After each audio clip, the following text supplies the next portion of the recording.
Well, good evening, everybody. It's 6 o'clock and it's Friday, so it's time for Flashcard Friday.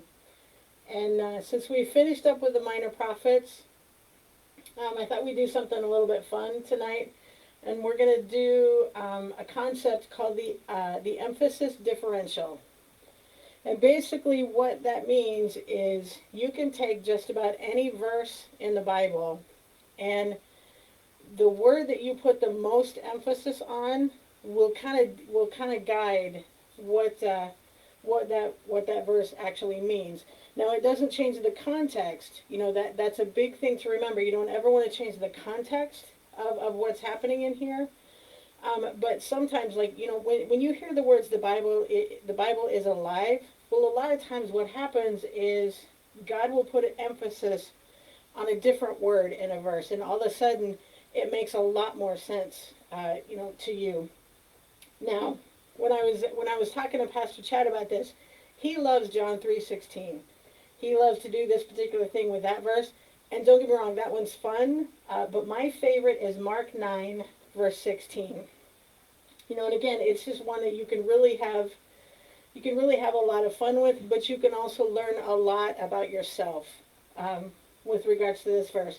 But after we're done with this, take a look at John 3:16 too, because it's a riot to do that one.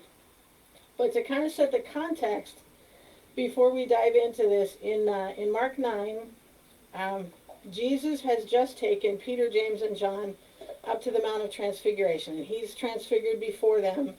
And when he comes down, his 9 disciples are having a heated argument with a bunch of the townspeople and a bunch of the Pharisees. And then in Mark 9, verse 16, you see Jesus ask this question of his disciples. And the question he asks is, what are you arguing with them about? And obviously the he is Jesus here. But what's really wild is when you do this. What are you arguing with them about?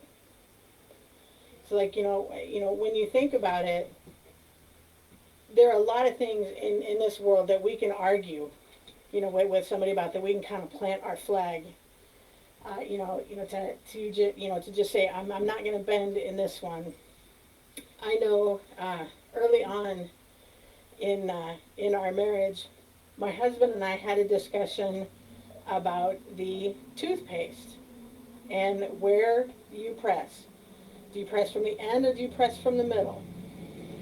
And in the very beginning, it was a disagreement between the two of us because we each wanted something different. That's one of those, what are you arguing about? Why is that such a big deal? Right? So you have that one. Now how about this one? What are you arguing with them about? What are you? Why does it have to be you that's arguing? Is it something that's really worth your time?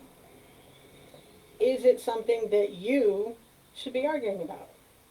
Or is it something that it's better left, for doctors, to argue over how to treat your shoulder?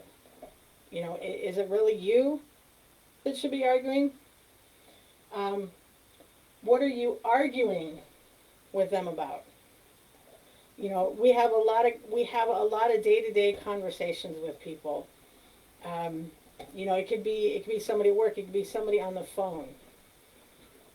Do you really have to argue? Or is it something that a calm conversation could solve? Is it really worth the argument? What are you arguing with them about? So of all the people that you could argue with, why are you arguing with that person? Is that the person that you're really angry with? Or did you, like me, I kind of woke up on the wrong side of the bed this morning and I'm a little bit prickly. So if I get in an argument with somebody, is it really about them? Or is it more about me and the fact that I'm not in a good mood and I shouldn't even attempt to argue with anybody? What are you arguing with them about? That kind of leads back to the what. Is something really worth the argument? is it one of those friendship ending or relationship ending? Is it that type of an argument? And then what's really fun is you can do combinations. What are you arguing with them about? If Jesus were to ask that to you, that's kind of him saying, I gave you a laundry list of things to argue with these people about. Why would you choose, of all the topics, why would you choose that one? What are you arguing with them about? If somebody says that to me, that's kind of the indication of, yeah, that was a dumb argument. Probably wasn't worth the time we wasted on it. What are you arguing with them about? When you think, especially like when you think about the specific context of this one, his disciples are arguing with Pharisees. If you argue with a Pharisee and you don't have enough knowledge, they'll talk you out of your belief. So is that really something, that Jesus wanted his people to do? As it turns out, it's about a little boy that needs healing. So why would he be arguing with, why would they be arguing with the Pharisees about that? There were other things that they should have been doing at that point in time.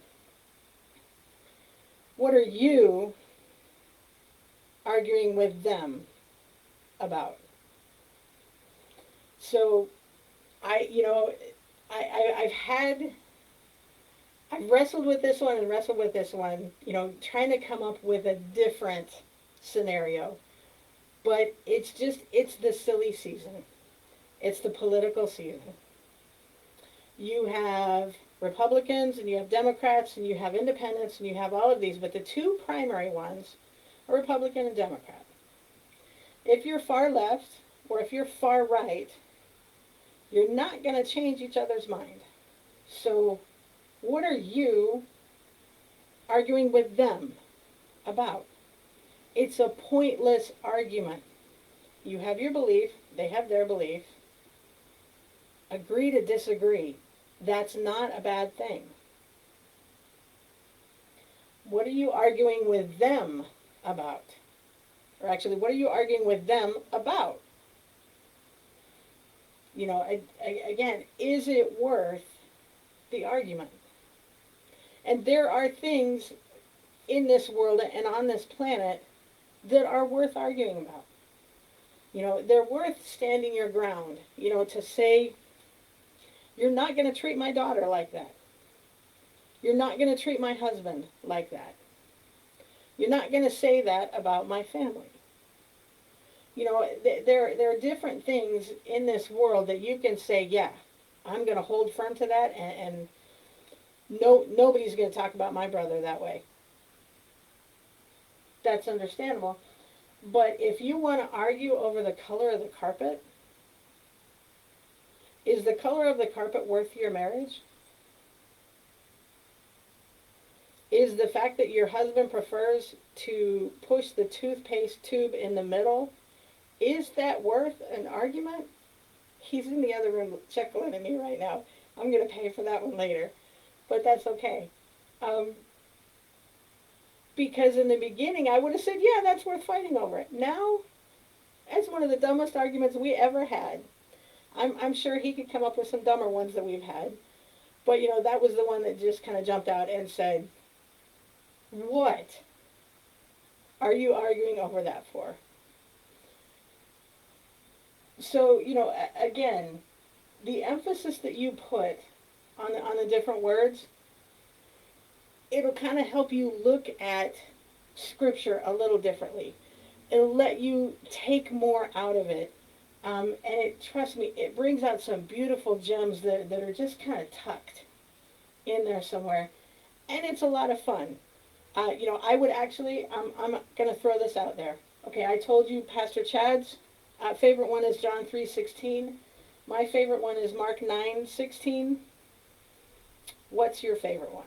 I would absolutely love to know which one is your favorite.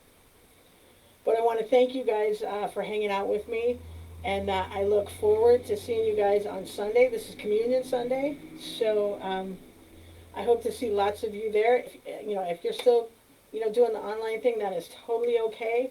I actually love seeing your names pop up on there. But I hope you guys have a phenomenal weekend, and we'll see you again on Sunday. Thanks. Bye.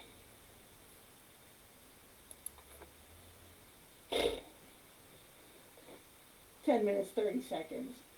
Just. I don't get nothing for that. I don't remember any two. That's the thing with my memory. For all I know, you're